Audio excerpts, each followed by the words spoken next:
Bien, el día de hoy vamos a hablar precisamente de los 3 temas más importantes de la semana, que bien se pueden resumir en el título que les pongo a continuación, que se llama La llegada de la madurez. Estos temas, vamos a identificar el primero, que es los grupos sociales en la Nueva España, el segundo, que es la Iglesia y la Inquisición, y el tercero, que es conocido como peonaje y hacienda. Es bastante información, por lo que voy a tener que dividir el video en 2 partes para que puedan ustedes identificar lo más importante de cada uno de ellos, y esta información les sirva para poder elaborar su tríptico de esta semana. Bueno, para empezar, pues nos vamos a ir con el primer subtema, que sería el carácter corporativo de la sociedad, que no es otra cosa más que precisamente hablar sobre la clasificación social que se dio en la época de la Nueva España. Si ustedes podrán recordar, ya la semana pasada habíamos hablado sobre la clasificación social cuando hablamos de las castas, pero aquí ya se los dejo más claro, se los coloco con números para que les sea más sencillo identificar quién se encontraba hasta arriba y quién hasta abajo. La primera clasificación social, va a ser para los peninsulares, que los españoles y los peninsulares es lo mismo. A un español también se le puede decir peninsular y es lo mismo, ¿vale? Para que no haya duda en ese sentido. Los peninsulares, era la clase social más alta dentro de la Nueva España y su posición económica era muy elevada. Podían acaparar los puestos del gobierno que controlaban las actividades agrícolas, ganaderas, mineras y comerciales. Y pues claro está que como se encontraban en la clase social más alta, pues recibían la mejor educación. Posteriormente a los españoles o peninsulares, se encontraba la segunda clase social, que serían los criollos, y que ya habíamos hablado también de ellos, que eran precisamente estos hijos que sus padres eran peninsulares o españoles, pero que habían venido a nacer a la Nueva España o América, y que pues tenían una buena posición social y económica, pero al ser criollos, pues no tenían el acceso a todos los cargos políticos, ni económicos, ni militares. Y eso va a generar que a lo largo de los años empiecen a haber roces, diferencias entre los peninsulares y los criollos, lo que nos va a llevar a acercarnos a los antecedentes de la independencia de México. Pero esa es otra historia. Posteriormente a los criollos encontramos en la clasificación social a los indígenas, que eran estos que ya vivían aquí en América y que eran considerados como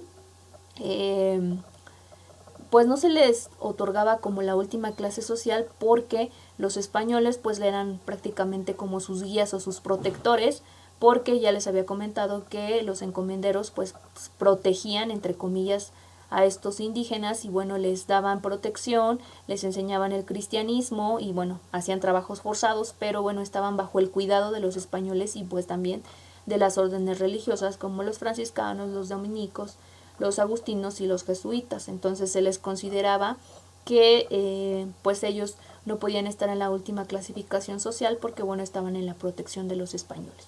Además de que pues también se les podía otorgar una autoridad local. ¿Qué quiere decir autoridad local? Que en aquella época de la Nueva España no solamente había españoles, sino que también había comunidades o pueblos que se les conocía como pueblos de indios, donde todavía permanecían estos indígenas que vivían con todas sus familias, pero que recordemos que su labor al estar en esos pueblos indígenas pues era entregar periódicamente un tributo a los encomenderos, que ya habíamos hablado que son estos españoles que están a su resguardo. Y al estar dentro de estos pueblos de indios, estos personajes pues se van a quedar a cargo, los indígenas van a tener la posibilidad de ser la autoridad local, de ser la persona que tenga este intercambio con los españoles para generar los tributos, y que esa es la razón por la que se les conoce como o se les otorga el poder de ejercer como una autoridad local dentro de estos pueblos de indios. Solamente podían tener esa autoridad dentro de sus propios pueblos, no afuera, ¿vale? Posteriormente tendremos a las castas, que ya habíamos hablado de este tema la semana pasada cuando les pedí que hicieran una tablita donde ustedes pudieran hacer una ver cómo se dio esta mezcla de razas o de etnias entre africanos, españoles, asiáticos e indígenas, y que de todos ellos surgía un nuevo nombre o una nueva mezcla social. Y a estas castas pues las tenían en la última clasificación social, porque eran conocidos como, pues que tenían una impureza de sangre, ¿no? Es muy feo poder decir eso, bueno, pero en aquellos años eran muy racistas y se les conocía como impuros de sangre a todas estas castas, y que al ser impuros pues eran una de las clases sociales más bajas y no podían ascender en esa clase social. Por lo regular pues eran estos africanos, mulatos, el tentapié, lobo, tente en el aire, el no te entiendo, todas estas clasificaciones sociales, algunos asiáticos o chinos, que pues tenían que estar como esclavos o que también tenían que trabajar como servidumbre para los españoles, o bien algunos se dedicaron a la artesanía, al comercio, y otros tantos, bueno, pues simplemente se quedaron como vagabundos, ¿no? Esta clasificación social fue la primera que se empezó a dar en el siglo XVII, y que, bueno, entre el siglo XVI y siglo XVII, pero pues con el paso de los años, recordemos que estamos hablando de la madurez de la Nueva España, esta clasificación social va a recibir una pequeña modificación al convertirse en las famosas corporaciones o gremios. ¿Qué es una corporación? Bueno, una corporación es una organización compuesta por personas que persiguen un bien común,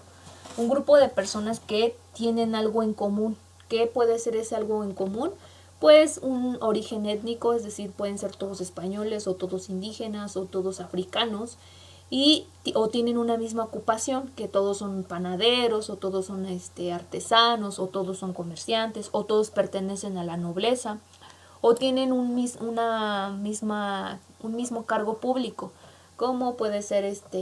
un cabildo, un jefe de ayuntamiento. Todo esto hace que tengan algo en común, y al tener algo en común, bueno, su principal objetivo es defender o buscar derechos para esa corporación o ese gremio. En aquellos años del siglo XVIII van a empezar a surgir estas famosas corporaciones que van a dar un cambio en la clasificación social de la Nueva España. Y yo aquí les puse un listado de todos los tipos de gremios o corporaciones que hubieron en aquella época, como son los herreros, pintores, panaderos, sastres, ganaderos, comerciantes, todos los que pertenecían en la nobleza, los que estaban en cargos militares, los que estaban como religiosos, porque también las órdenes religiosas formaron una corporación o gremio para buscar sus propios intereses. Es así como la clasificación social de la Nueva España, bueno, pues la podemos identificar de esta manera. Toda esta información que les comparto, bueno, es para que ustedes también la puedan utilizar para poder elaborar su tríptico del día viernes. Posteriormente hablaríamos de lo que es la iglesia. Ya en algún momento habíamos platicado que la iglesia, cuando llega a la Nueva España, su principal objetivo es precisamente evangelizar a todos estos indígenas que se encontraban en Mesoamérica, y bueno, que ahora ya con el nombre de Nueva España, pues su objetivo era que dejaran de ser pecadores y se convirtieran a la religión cristiana. Esas órdenes mendicantes o esas órdenes religiosas de las cuales ya hablamos en su momento y que llegaron aquí a evangelizar, se les conocía como clero regular. Esta clero regular es una palabra que viene del latín, que se llama regula y que significa regla, y se refiere a precisamente estos frailes o estos órdenes religiosas que su único objetivo era venir a evangelizar, y que recordemos que bueno, tenían tres cosas importantes, que bueno, era que tenían que ser mendicantes, que tenían que ser obedientes y que bueno, tenían que ser castos, ¿no? O puros. Posteriormente a ese clero regular va a venir a cambiarlo un famoso clero secular, que la palabra viene del latín, que se llama sauculum y que significa mundo, que es precisamente cuando estos sacerdotes o eclesiásticos van a empezar a vivir en el mundo, entre las personas, entre el pueblo, ya no en un convento o comunidad como lo hacían las órdenes religiosas, y que su principal objetivo va a ser ahora sí precisamente empezar a ejercer o a cobrar cuotas por hacer las celebraciones, como son los bautizos, como eran misas, como eran bodas, y todo esto pues van a empezar a generar dinero. Van a cobrar por sus servicios, van a empezar a darles limosnas o el famoso diezmo, y que pues al ser un dinero acumulado, pues va a empezar a tener la iglesia dinero, va a empezar a adquirir muchas riquezas la iglesia, por eso se le conoce como clero secular, y que al tener pues mucho dinero, pues se van a empezar a crear conventos, escuelas, hospicios, hospitales, catedrales, con el objetivo de que pues la iglesia cada vez se haga más fuerte. La iglesia va a empezar a ser muy importante porque de tanto dinero que va a empezar a acumular, pues se va a convertir en la principal prestamista. ¿Qué quiere decir con esto? Que toda aquel persona que vivía en la Nueva España podía acercarse a la iglesia a pedir un préstamo. La iglesia pues les otorgaba estos préstamos, pero no así tan sencillo, sino tenía que dejarles algo para que ellos le pudieran prestar ese dinero. ¿Y qué hacían para que les prestara el dinero? Bueno, pues por lo regular iban y decían, bueno, yo tengo esta hacienda, te voy a dejar esta hacienda a la iglesia para que tú me prestes cierta cantidad de dinero, o una casa, o un terreno, lo que tuvieran a su nombre, incluso muebles, se lo podían dejar a la iglesia para que les prestara ese dinero. Si en el tiempo que tenían que pagar ese dinero no lo hacían, pues la iglesia se quedaba o con esa hacienda, o con ese mueble, o con ese terreno. Eso quiere decir que la iglesia cada vez iba teniendo pues más terrenos y más dinero. Y entonces, ¿qué hacía con esos terrenos o con esas haciendas o casas que se había quedado? Pues las rentaba, y al rentarlas pues adquiría mucho más dinero. Esa es la razón por la que la iglesia empezó a cambiar tanto de ser un clero regular a ser un clero secular. Es la diferencia. La primera no buscaba ningún fin económico, simplemente evangelizar a los indígenas, y la segunda lo que empezó a hacer es adquirir ciertas cantidades de dinero que a lo largo de los años pues iremos viendo cómo va a empezar a tener también problemáticas, porque recuerden que la iglesia pues también tomaba decisiones en la política, sobre todo en la época de la Nueva España, ¿vale? Es así como pues vamos a poder identificar que en este año precisamente pues va a surgir la famosa leyenda de la Virgen de Guadalupe, que es una característica que se va a tomar para poder seguir con las órdenes religiosas dentro de la Nueva España, pero también, bueno, pues para empezar a tener más fieles dentro de la Iglesia Católica. Y esto de la Virgen de Guadalupe, que yo en algún momento les dije que les iba a platicar, pues es una invención, no sabemos si es cierta porque, bueno, nosotros no estuvimos ahí, pero algunos historiadores nos comentan que, bueno, que esta imagen en realidad fue encontrada en el siglo XIII por un español que se llamaba Gil Cordero, y que la encontró en un río que se encuentra en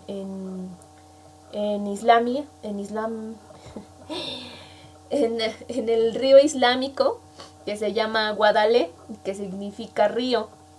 y se le conoce como el río Guadalupe. En ese lugar encontraron esta famosa imagen, que es una imagen de madera con colores marrones, y que encima tiene una luna, y que esa es la característica, y bueno, que por el color de piel que tiene la imagen, que era muy morenita, bueno, pues decidieron pues llevársela, ¿no? Al llevársela a España, uno de sus fieles, que va a ser Hernán Cortés, se va a llevar esta virgen, y pues la llevaba consigo cuando empezó a hacer sus expediciones a la Nueva España, bueno, a Mesoamérica. Y una vez que logra conquistar, bueno, pues esta imagen la van a relacionar por sus características físicas con la de los indígenas, y entonces la van a tomar como, o la van a declarar más bien, como la protectora de los indios. Esa es la razón por la que esta virgen va a pasar a ser parte de la cultura latinoamericana, más específicamente pues de la cultura mexicana, y pues se le van a colocar su templo en lo que anteriormente era el templo de la diosa Tonantzin o Coatlicue, en la época de Mesoamérica. En ese lugar es donde van a colocar a la famosa Virgen de Guadalupe, y que pues para 1528, con la llegada de un sacerdote llamado Zumarraga, pues van a empezar a reunirse en ese templo, que es el famoso templo del Tepeyac, donde hoy en día sabemos que se encuentra la Basílica de Guadalupe, y que bueno, ahí van a empezar a generar misas y van a empezar a crear esta imagen que representa a la Virgen de Guadalupe, que es así como surge esta historia de la Virgen de Guadalupe. Yo no estoy diciendo que la Virgen no haya existido, sino simplemente les estoy contando una parte de la historia donde nos explican cómo fue que surgió esta adoración a esta Virgen María, ¿vale? Para que luego no vayan y digan, la maestra de historia dijo que no existe la Virgen de Guadalupe. No es así. Continuamos, chicos.